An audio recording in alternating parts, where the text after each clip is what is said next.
Okay, so you want to get out of debt. Cut up the cards, make a spreadsheet, throw every spare dollar at the balance and hope for the best. But here's the strange part. Debt is the only product in the world where the seller makes more money the longer you fail to pay them back. And it's also the product that's specifically engineered, down to the billing cycle, to keep you failing just slowly enough that you never quite notice. Anyway, by the end of this video, you'll know exactly how credit card companies turn your bad month into their best quarter. Why paying the minimum is basically a trap disguised as a favor. How one incredibly boring $20 rule can cut years off your payoff timeline. And why knowing all of this still isn't enough for most people to actually use it. Let's start with the number that should honestly be on the news every night. The average American carrying a credit card balance right now owes somewhere around $6,600 to $7,800. Not the household, not the family, one person. And the average interest rate on that balance isn't 8% or 12%. It's sitting above 21%, pushing 22%. For context, that's a higher return than almost any legal investment on planet Earth will consistently give you. The stock market, over its entire history, averages something like 10% a year before inflation. Credit card companies are earning double that, guaranteed off people who are broke. Sit with that for a second. The worst financial position to be in is also the most profitable relationship you can hand a bank. Here's the thing though, it's not the interest rate alone that gets people. It's the minimum payment. Because the minimum payment isn't designed to get you out of debt. It's designed to keep you in it, comfortably, for as long as legally possible. Most issuers set that minimum at around 2% of your balance, or $25, whichever is bigger. Sounds harmless, feels manageable. You look at your statement, you see a number you can actually afford, and you pay it, and you move on with your life. But do the math on that. Actually do it, and it gets ugly fast. Take that average balance of around $6,500 at 22% interest, paying only the minimum. You're not looking at paying that off in 2 years. You're not looking at 5 years. You are looking at somewhere close to 18 years. 18 years of monthly payments on a balance you probably built up buying groceries and gas and one too many nights out. And by the time you're done, you will have paid back more than double what you originally borrowed. The bank didn't lend you $6,500. They lent you $6,500. And then quietly sold you a second, invisible loan made entirely of time. So why does this happen? Why does something that feels like a reasonable, responsible payment actually function like financial quicksand? Think of it like this. Imagine you're bailing water out of a boat with a cup, except the boat has a hole in it that's letting in water faster than your cup can remove it. That's the minimum payment. Interest compounds daily on most cards, meaning every single day you carry a balance. That balance is quietly growing a little bit, and your minimum payment is mostly just bailing out that day's leak, rather than actually patching the hole. On a balance like that, you can be paying $130, $150 a month, and a huge chunk of it, sometimes most of it, is going straight to interest. Almost none of it is touching what you actually owe. The debt isn't shrinking. It's basically frozen, dressed up to look like progress. Now here's where it gets interesting, because there's a second, sneakier layer to all of this that most people never think about. And it's not the interest rate, it's you. Specifically, it's the way small purchases feel invisible when they're not cash in your hand. You ever notice how a $5 coffee doesn't feel like spending money, but pulling a $5 bill out of your wallet and physically handing it over does? There's actual behavioral economics research behind this. It's called the pain of paying, and card payments dull that pain dramatically compared to cash, which means every single small purchase you make on a card, that $15 lunch, that $8 delivery fee, that $18 impulse buy at checkout, barely registers as a loss in your brain, but it registers instantly on your balance, and it registers permanently in interest, compounding at 22% for as long as you carry it. So look, here's the setup. You've got a debt that grows itself through compounding interest.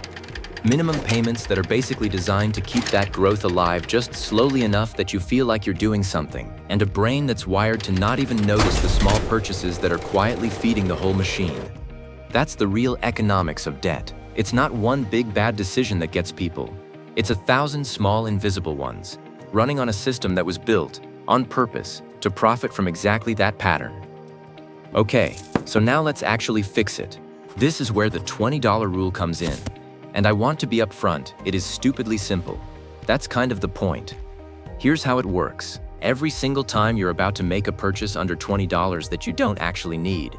The coffee run, the extra streaming service, the random online cart ad, the thing that's more impulse than necessity. You skip it, and instead of that money just evaporating into your checking account balance where it'll get spent on something else next week anyway, you immediately, same day, move that exact amount into a debt payment. Not at the end of the month, not when you get around to it. Immediately, you're taking money that was about to disappear into something forgettable and redirecting it at the one thing in your financial life that's actively working against you. Now let's actually run the numbers, because this is where it stops sounding like a cute little life hack and starts looking like an actual strategy. Say you're carrying that national average, $6,500, at 22% interest, and you're currently just paying the minimum, that 2% or $25 rule I mentioned earlier, on that path. Like we said, you're looking at roughly 18 years and total payments north of $14,000, more than double what you borrowed. That's the boat slowly sinking. Now, add the $20 rule. Realistically, most people can find 2 to 4 of those $20 moments in a week without even feeling deprived. We're talking skipped takeout, a canceled subscription you forgot you had, one less impulse buy.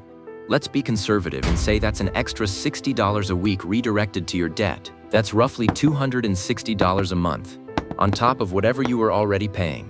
Run that same $6,500 balance, same 22% interest, but now you're throwing an extra $260 a month at it, instead of drifting along on the minimum. That 18-year payoff timeline doesn't just shrink a little, it collapses down to somewhere around 2 to 3 years. You go from paying over $14,000 total to paying somewhere closer to $8,000 or $9,000 total. You are cutting years off the timeline and thousands of dollars off the total cost, using money that, and this is the important part, you were never even going to notice was gone. That's the twice as fast. It's not a magic trick. It's just what happens when you stop feeding a hole that's actively costing you 22%, and you do it with money you were about to throw away on stuff you don't even remember buying a week later. Think of your debt like a bathtub that's draining slower than the faucets filling it. The minimum payment is like opening the drain a tiny bit wider.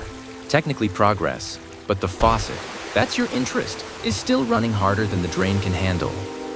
The $20 rule isn't a new drain. It's just redirecting water that was going to spill over the side of the tub anyway. Water you were never using for anything, straight down that same drain. You're not finding new money. You're catching money that was already leaking out of your life and pointing it somewhere useful. Now, here's the part that actually matters more than the math. And it's the part almost nobody talks about, which is why some people run this exact strategy and it changes their entire financial life, and other people try it for 4 days and quietly give up, because the math guarantees the outcome. But the math isn't the hard part. The hard part is that this only works if you actually catch the moment. And catching the moment requires you to notice, in real time, standing at the counter or scrolling at checkout, that you're about to spend money you don't need to spend. Most people don't fail at this because the math is wrong. They fail because they never built the habit of noticing. Here's a stat that'll put that in perspective. Studies on financial behavior consistently show that most people can't accurately recall a large percentage of their own small purchases from the past month. We're talking dozens of transactions under $20 that just kind of vanish from memory the second the card gets tapped. If you can't remember spending the money, you sure can't redirect it. So the $20 rule isn't really a spending rule at all when you get down to it. It's an attention rule wearing a spending rule's clothes. It only works if you build a trigger, a genuine pause, right before the tap, right before the checkout button, where you ask one question: do I actually want this, or is this just autopilot? And that pause, that half second of friction, is honestly worth more than any budgeting app or spreadsheet you'll ever download, because apps and spreadsheets track what already happened. This rule interrupts what's about to happen, and that's also exactly why some people run this and completely transform their debt situation in under 2 years, and other people who understand the math perfectly, who could probably explain it to you right now, still end up right back where they started 6 months later. It's not an intelligence problem. It's not even really a discipline problem in the way people usually mean it. It's that they never turned the rule into a physical habit. They kept it as an idea. And ideas, no matter how good the math behind them is, don't pay off debt. Repeated, boring, almost automatic actions do. The people who make this work usually do one small extra thing. They make the redirect visible, a note on the fridge, a recurring transfer they set up themselves, a separate little debt payoff account they can actually watch grow, something that turns "I saved $20" into "I just moved my payoff date up by 3 days." Because that feedback loop is what keeps the habit alive after the initial motivation wears off, and it always wears off. So here's where that leaves us.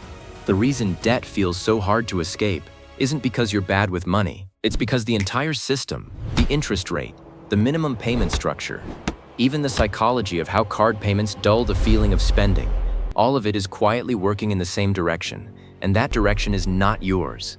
But here's the flip side of that, and it's the whole reason this video exists. If small, invisible amounts of money can work against you at 22% a year without you even noticing, then those same small, invisible amounts can work just as hard for you the moment you start noticing them and pointing them somewhere else. The $20 rule doesn't ask you to earn more money, or sell your car, or live like a monk for 2 years. It asks you to catch the money that was already slipping through your fingers and aim it, on purpose, at the one number in your life that's currently working against you at 22% interest, guaranteed, every single day you let it sit there.